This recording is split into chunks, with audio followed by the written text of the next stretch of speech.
हो। 7 दशक लामो सङ्घर्ष र बलिदान एवं संविधान निर्माणको सन्दर्भमा बहस विवाद र सहमतिको 6 वर्ष लामो श्रृङ्खला पार गरी 5 वर्ष अघि आजकै दिन हामीले संविधान सभाबाट नेपालको संविधान जारी गरेका थियौँ।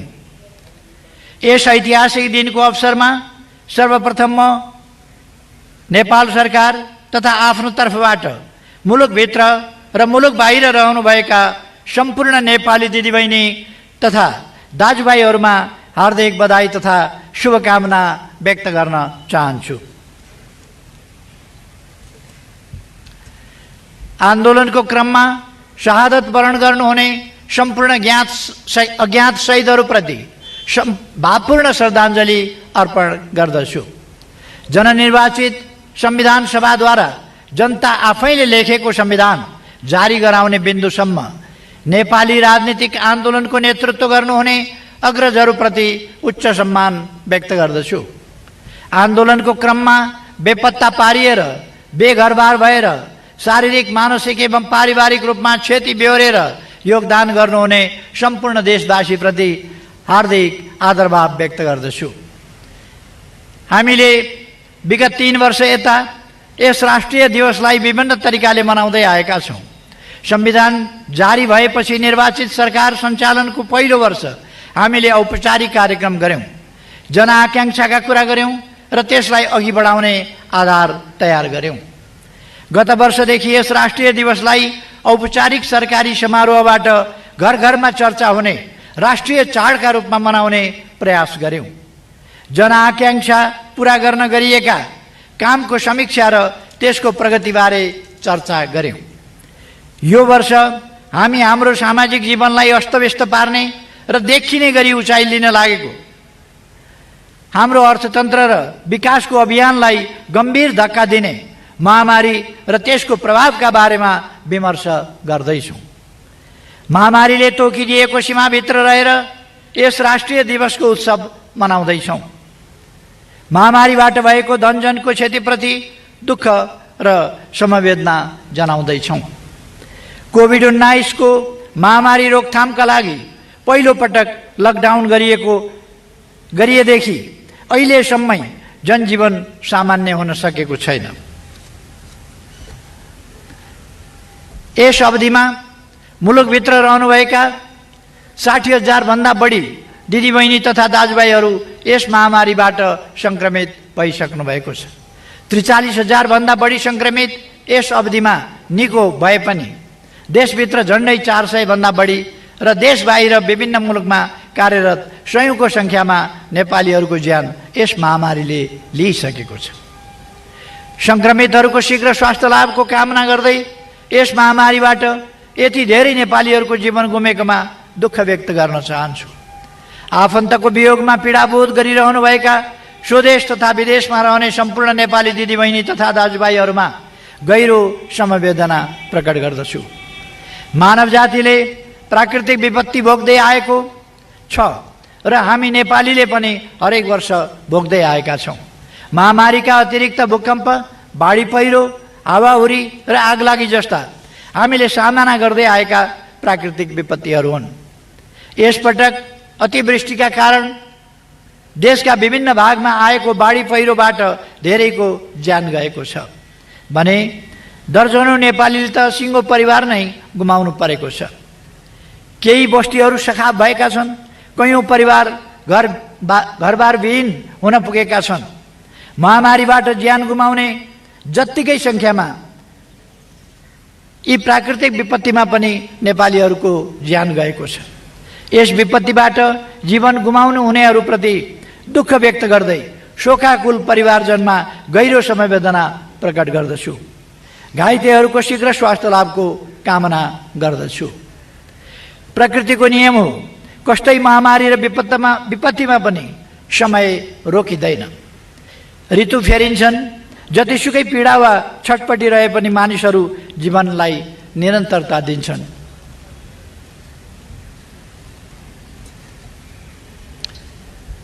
गौरवगाथा गाउने दिन आउँछन्, स्मरण गर्नुपर्नेहरूलाई श्रद्धापूर्वक सम्झिन्छन्, प्रतिबद्धतालाई निरन्तरता दिन्छन्, बाँकी रहेको जिम्मेवारी पूरा गर्ने प्रण गर्छन्। महामारी र विपत्ति बीच हामी यिनै शोक र सङ्कल्पहरू बीच यस वर्षको राष्ट्रिय दिवसको उत्सवमा सरिक भइरहेका छौँ। दिदीबहिनी तथा दाजुभाइहरू, कोभिड-19 एक्कासी आएको विपत्ति हो। यस महामारीसँग सामना गर्न विश्वका कुनै पनि मुलुक तयारी अवस्थामा थिएन, हामी पनि थिएनौँ। सुरुका दिनमा यसको प्रभाव र प्रवृत्तिका बारेमा अनुसन्धानमा संलग्न विज्ञहरू समेत अलमलमा थिए। अफवाह थिए, आशंका र आतंक थिए। कोही लकडाउनको पक्षमा थिए, कोही विपक्षमा। कसरी सर्छ, कसरी फैलिन्छ, कसरी रोकथाम हुन्छ, कहिलेसम्म यसको कहर कायम रहन्छ जस्ता विषयमा अड्कलबाजीहरू धेरै थिए। यहाँसम्म कि कोरोना महामारीको व्याधि भन्नेमा महामारी हो कि व्याधि हो भन्नेसम्म समेत बहस भएका थिए। हामीले गत सालको चैत्र 11 गते पहिलो पटक लकडाउन गऱ्यौँ, छिमेकी मुलुक भारतमा भन्दा एक दिन अघि। त्यस बखत हामी कहाँ सङ्क्रमितहरूका 2वटा मात्र केस पहिचान भएका थिए। छिमेकी चीनमा यो महामारी लगभग नियन्त्रणमा आइसकेको थियो। छिमेकी भारतमा सङ्क्रमितको सङ्ख्या 3 अङ्कमा सीमित थियो। त्यति बेला विश्व स्तरमा नै मास्कसहित आवश्यक स्वास्थ्य सामग्रीको अभाव थियो। अभाव मात्रै होइन, हाहाकार नै थियो। अहिले विश्वकै स्वास्थ्य सामग्रीको प्रमुख स्रोत मुलुक मानिएको चीनमा समेत सुरुका दिनमा सर्जिकल मास्कको समेत अभाव थियो। हुने वा कम हुने छिमेकीहरूले जे जति छ त्यति सर्जिकल मास्क एकबद्धता स्वरूप पठाइरहेका थिए। आपतमा नआत्तिने र समयक्रममा बिर्सने मानवीय स्वभावलाई, आपसमा आत्तिने र समयक्रममा बिर्सने मानवीय स्वभावलाई ध्यानमा राखी म त्यति बेलाको अवस्था स्मरण गर्न यी विषयमा चर्चा गरिरहेको छु। त्यति बेला हामी मध्ये कोही अलिक आत्तिएका थियौँ, थोरै केही हुन्न भन्नेमा पनि थियौँ। समग्रमा जनताको सुझबुझपूर्ण सहयोगमा कोरोनालाई तह लगाउन सकिनेमा हामी विश्वस्त थियौँ। हामीले लकडाउन गऱ्यौँ, सर्वपक्षीय सल्लाह गऱ्यौँ। सल्लाहमा रोकथाम, नियन्त्रण र उपचारको लागि क्षमताले भ्याएसम्मका उपायहरू अपनायौँ। हामीले जनताको जीवन रक्षा पहिला भन्ने नीति अगाडि सार्यौँ। उपलब्ध नयाँ तथ्यका आधारमा जनतालाई सचेत पार्ने हरसम्भव प्रयास गऱ्यौँ। यस अवधिमा प्रधानमन्त्रीको हैसियतमा मैले पटक पटक औपचारिक सम्बोधन गरेँ। मृगौला प्रत्यारोपणका लागि अपरेसन थिएटरमा जानुअघि र अस्पतालबाट डिस्चार्ज भए लगत्तै पनि सम्बोधन गरेँ। यी सबै सम्बोधन मार्फत गरिएका काम र गर्ने कामका बारेमा आम देशवासीसँग संवाद गरेँ। सामाजिक दूरी कायम गर्ने, मास्क प्रयोग गर्ने र समय समयमा हात धुने मात्रै होइन, आफ्नो आन्तरिक रोग प्रतिरोधी क्षमता वृद्धि गरी सिङ्गो मुलुकलाई निरोगी नेपाल अभियानमा संलग्न हुनुपर्नेमा जोड दिएँ। चिकित्सक तथा स्वास्थ्यकर्मीहरू, सुरक्षाकर्मीहरू, सबै प्रकृतिका कामदार कर्मचारीहरू, तीनवटै तहमा कार्यरत जनप्रतिनिधिहरू, विज्ञहरू, राजनीतिक दल तथा आम नागरिकहरूको महामारी नियन्त्रण, रोकथाम र उपचारको यस राष्ट्रिय अभियानमा सक्रिय संलग्नता रह्यो, जुन खुसीको कुरा हो। पर्याप्तता भन्ने सापेक्षित कुरा हो। सरकारले महामारीलाई चुनौतीका रूपमा मात्रै होइन, सरकार अवसरको रूपमा समेत उपयोग गर्ने गरी चालु आर्थिक वर्षको बजेट मार्फत मुलुकभर स्वास्थ्य पूर्वाधार खडा गर्ने योजना कार्यान्वयनमा ल्याएको छ। डिलमा बसेर आलोचना गर्नु बेग्लै कुरा हो, तर महामारी नियन्त्रणका लागि चालिएका कदमहरूको संक्षिप्त समीक्षा गर्ने हो भने अहिलेसम्मको कामका तस्बिर उराट लाग्दो होइन, उत्साहजनक देखिन्छन्। कोभिड-19 को सङ्क्रमण नेपालमा देखिनु पूर्वको कमजोर र अहिले उपचारका पूर्वाधार तथा क्षमतामा उल्लेखनीय प्रगति भएको अवस्था बीचमा आकाश जमिनको फरक छ। 2076 माघ 9 गते कोभिड-19 को पहिलो केस पहिचान हुँदा पीसीआर परीक्षण देशभित्रैको प्रयोगशालामा सम्भव नभएकाले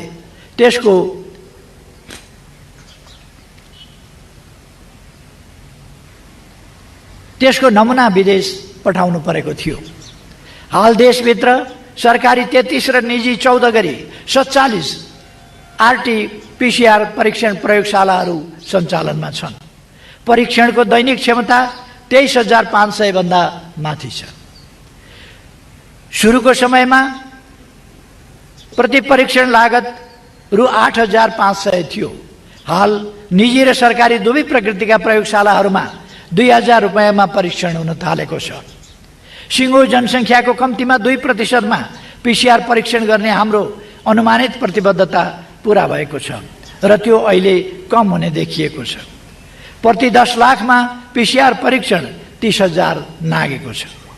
अहिले आइसियु बेड क्षमता 1,551, पहिले आइसियु बेड क्षमता 1,551 थियो, अहिले 2,600 पुर्याइएको छ।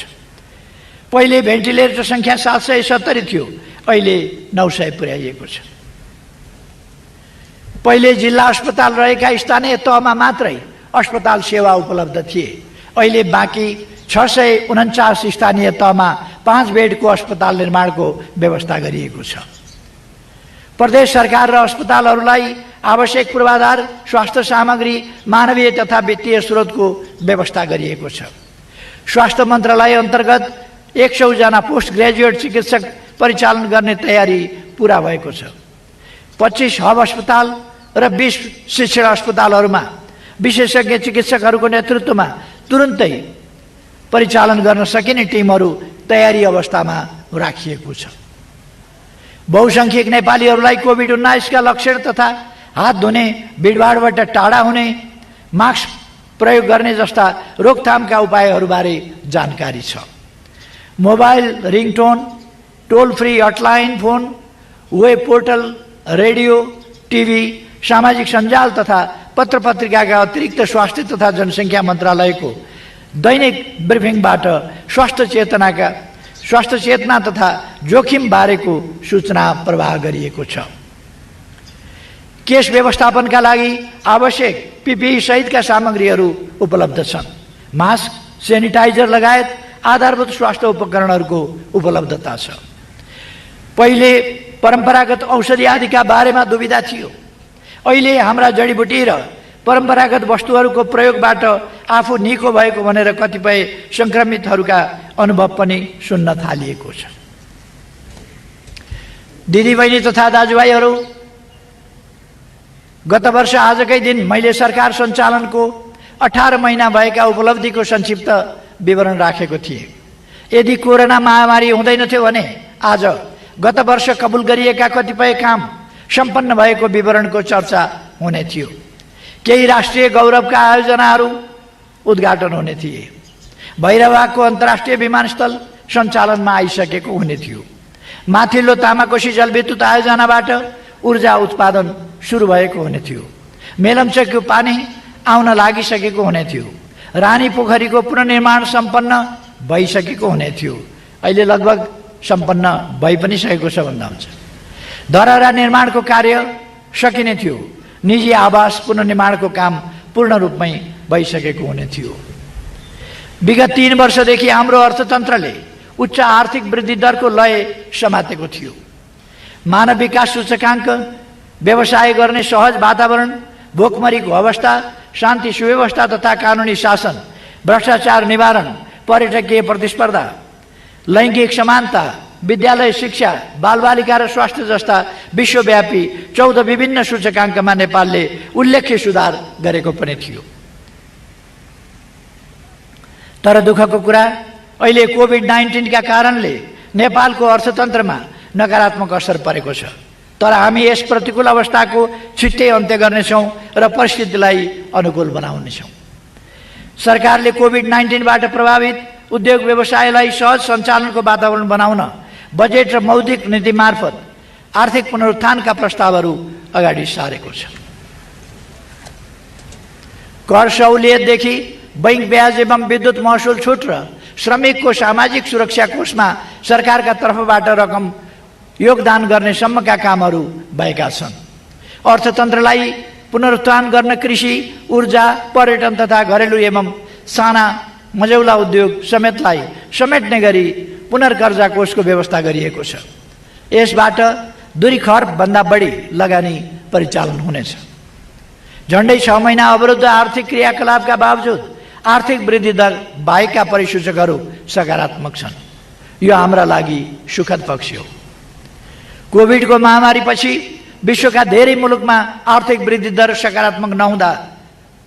नकारात्मक हुँदा पनि हाम्रो आर्थिक वृद्धि दर सकारात्मक नै रहेको छ।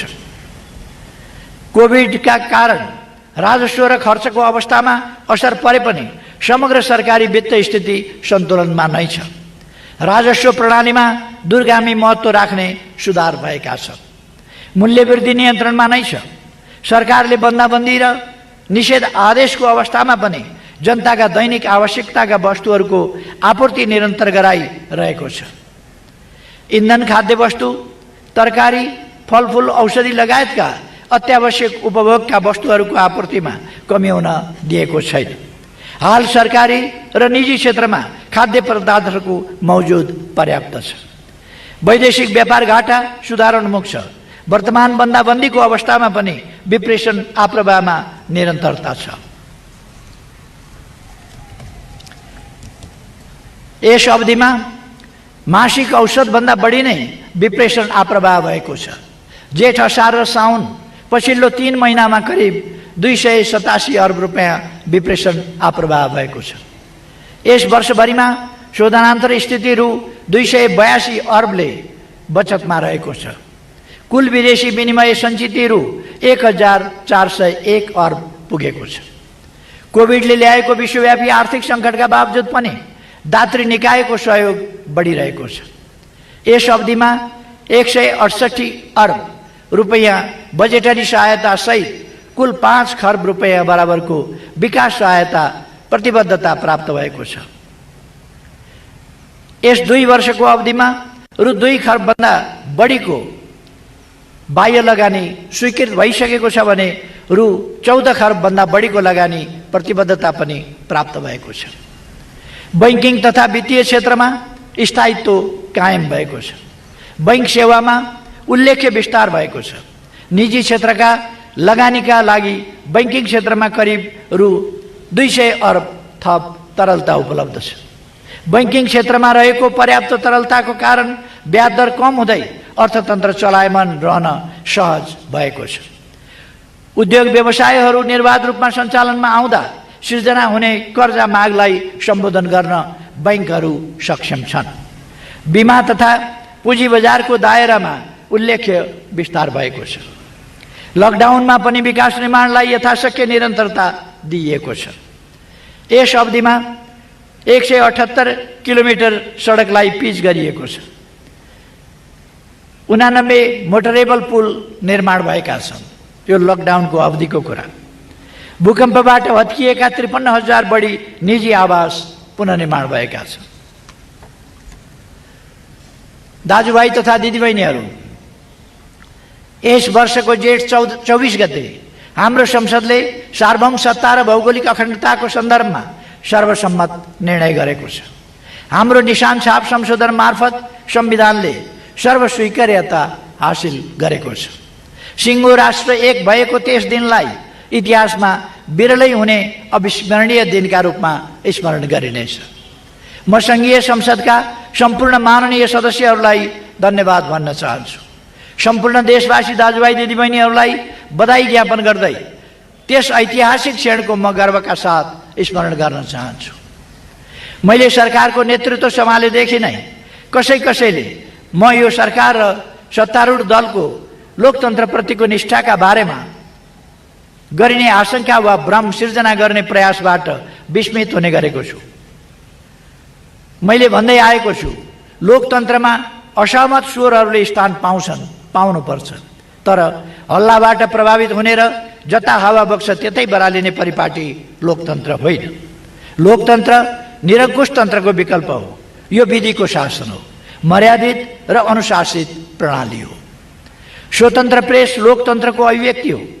यसले लोकतन्त्रलाई सुदृढ बनाउँछ, लोकतान्त्रिक संस्कार, व्यवहार र अभ्यासलाई बलियो बनाउँछ। हाम्रा आम सञ्चारका माध्यमहरूले पनि तथ्यको आधारमा सत्य पस्किने र समाजलाई सुसूचित गर्ने दायित्व वहन गरी आफूलाई व्यावसायिक पत्रकारिताको तहमा उठी जनताको सही सूचना प्राप्त गर्ने हकको रक्षा गर्न प्रतिबद्ध र सफल हुनुपर्दछ भन्ने म ठान्दछु। हिजो नियन्त्रित र कमजोर अवस्थामा पनि अग्रगामी आन्दोलनमा योगदान पुर्याउने सञ्चार माध्यम र बौद्धिक जगतले आज बाटो अल्मलिन मिल्दैन। अझ स्पष्ट र सुदृढ योगदानको अपेक्षा नेपाली जनताले गरेको मैले पाएको छु। सङ्कटको बेला, अझ मानिसको मन दुखेको बेला हल्लाहरूले जनमतलाई प्रदूषित गर्ने जोखिम हुन्छ। विगत 1 वर्ष यता हाम्रो लोकतन्त्र, गणतन्त्र र सङ्घीयताका बारेमा कहिले मन्द त कहिले प्रश्न सुनिने गरी प्रश्न उठेको मैले सुनेको छु। मैले विगतका सम्बोधनमा पनि भनेको थिएँ, जब राष्ट्रले निर्णय लिन्छ त्यहाँ अलमल होइन, प्रतिबद्धता हुन्छ। सङ्घीय लोकतान्त्रिक गणतन्त्र नेपाली जनताले लिएको ऐतिहासिक निर्णय हो। अब यसलाई इमान्दारितापूर्वक सबल बनाउन लाग्नु हामी सबै नेपालीको कर्तव्य हो।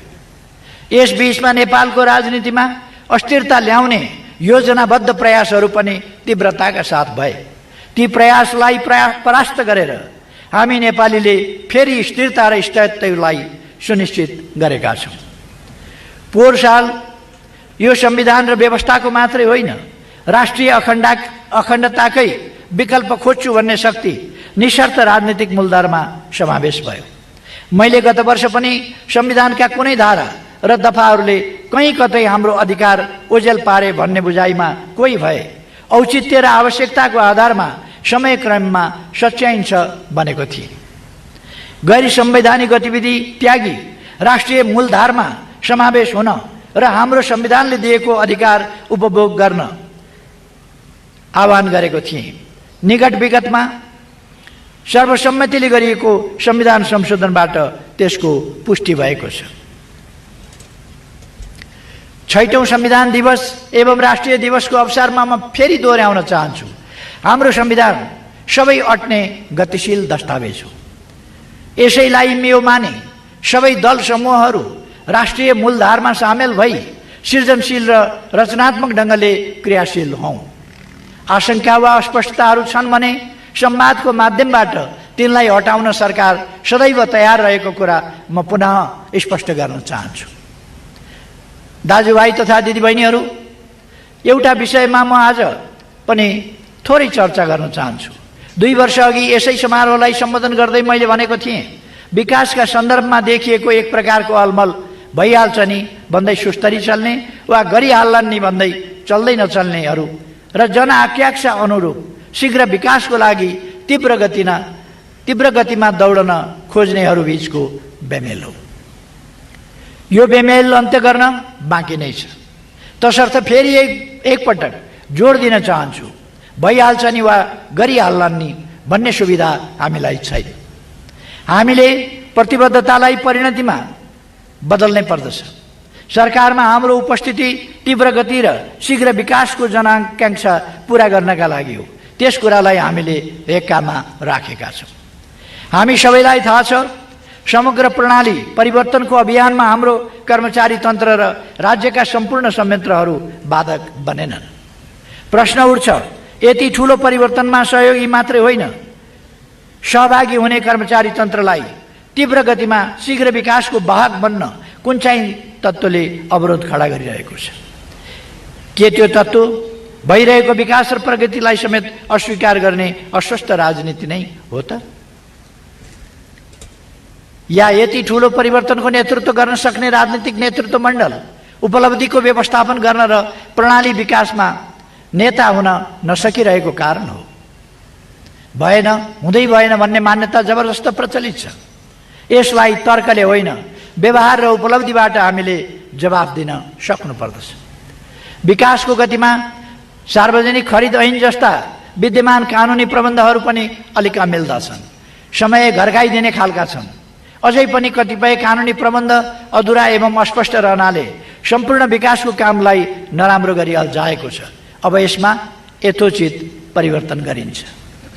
हामी सबैलाई यो पनि थाहा छ, विकासका योजना, त्यसका लागि आवश्यक स्रोत र त्यसको उपलब्धताको बीचमा ठुलो खाडल छ।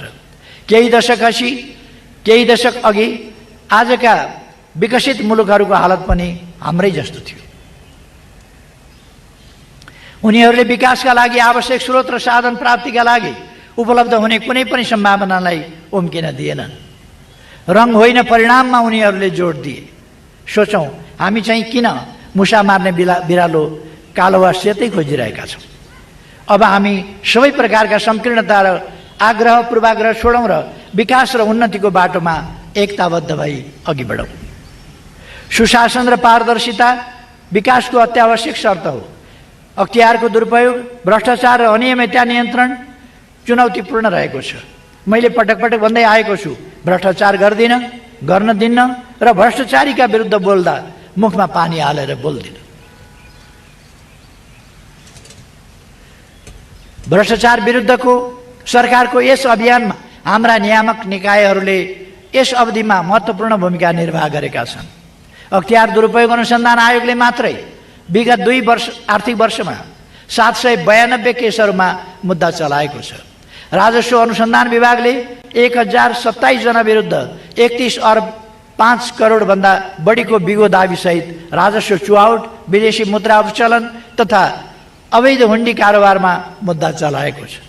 लोकतन्त्र प्राप्तिको 7 दशकभन्दा लामो सङ्घर्षमा हामीले सामन्ती प्रतिक्रियावादी राज्य सत्ताका विरुद्ध नेपाली जनतालाई परिचालित गर्यौँ। ढाल्नुपर्ने र फाल्नुपर्ने सत्ताको रूपमा हामीले विरोधको निशाना बनाएको राज्य व्यवस्था संविधान सभाद्वारा संविधान जारी भएसँगै समाप्त भयो। हामी अहिले जनताद्वारा जनताका लागि जननिर्वाचित प्रतिनिधिबाट लेखिएको संविधानले सिर्जना गरेको नयाँ राज्य व्यवस्था सञ्चालन गरिरहेका छौँ। प्रश्न उठ्छ, आफैले आफ्ना लागि बनाएको यो राज्य प्रणालीमा खाल्टाखुल्टी भए सम्याउन सकिन्छ, तर यसलाई सुदृढ गर्नुको साटो विगतको निरङ्कुश प्रणालीलाई झैँ यसका विरुद्ध जानी नजानी माहौल खडा गर्नु कुनै पनि हालतमा उचित हुनै सक्दैन। दिदीबहिनी तथा दाजुभाइहरू, मलाई विश्वास छ महामारीको जोखिम कम हुनासाथ हाम्रो अर्थतन्त्र पुरानै लयमा फर्किनेछ। अर्थतन्त्रका अन्य सूचक दुरुस्त रहेको यस अवस्थामा पर्यटन लगायतका सेवा क्षेत्र सञ्चालन हुनासाथ आर्थिक वृद्धिले अपेक्षा गरेकै दरमा प्रगति गर्नेछ। यो महामारी अस्थायी परिघटना मात्रै हो।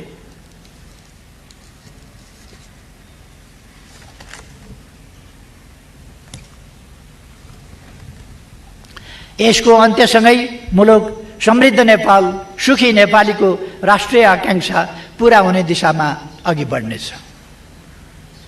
यसका लागि हाम्रो संविधान अत्यन्तै मार्गदर्शक र निर्देशक रहेको छ, जसले हाम्रा विकासका प्रयासहरूलाई अगाडि बढाउन योगदान गर्नेछ।